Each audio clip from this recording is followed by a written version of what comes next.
Hello, leaders. This is Paul Grau Jr., and welcome to the summer edition of Run to Your Leadership Challenges. The summer edition will be a combination of replays from the past year or two with a few new episodes every so often.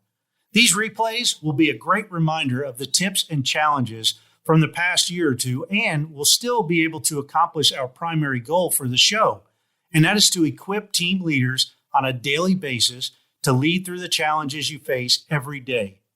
This show is brought to you by the Current Leadership Coaching Team, or the CLC Team, and we primarily work with leaders in the manufacturing industry who lead their own teams and are a part of a larger leadership team within an organization. These leaders can be at one site or at multi-sites.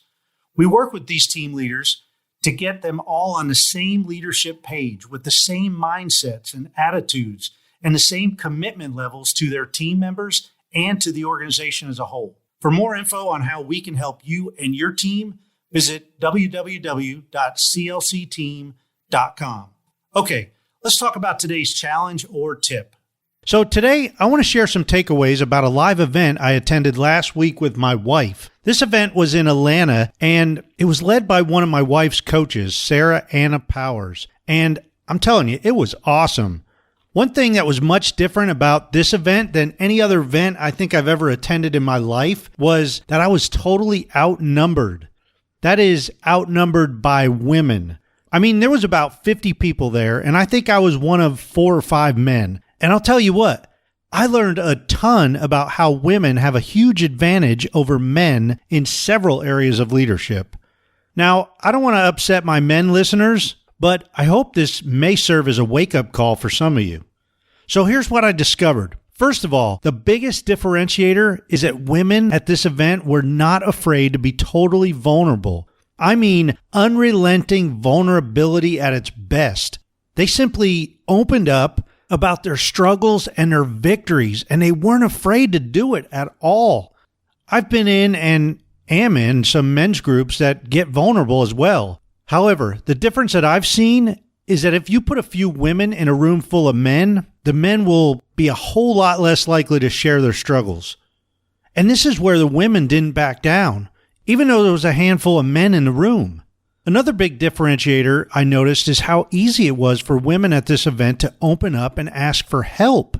Again, this is something that I've seen men share in private settings, but never in a room full of people, and especially in a room that has both men and women. Finally, the camaraderie and friendships seemed to develop very quickly at this event last week. Everyone seemed to be willing to let their guards down, just be themselves, and accept everyone without comparing or sizing people up. Now, I know there are probably exceptions to this depending on what live events you attend, but I walked away from this event feeling refreshed and equipped with new ideas and a better mindset. Over the next week or so, I'm going to be sharing some of my key takeaways from this event, and I know you're going to learn and grow from them. By the way, today's challenge is simple. Be willing to have an open mind whenever you find yourself in a place where you're outnumbered. Hey, that's it for today.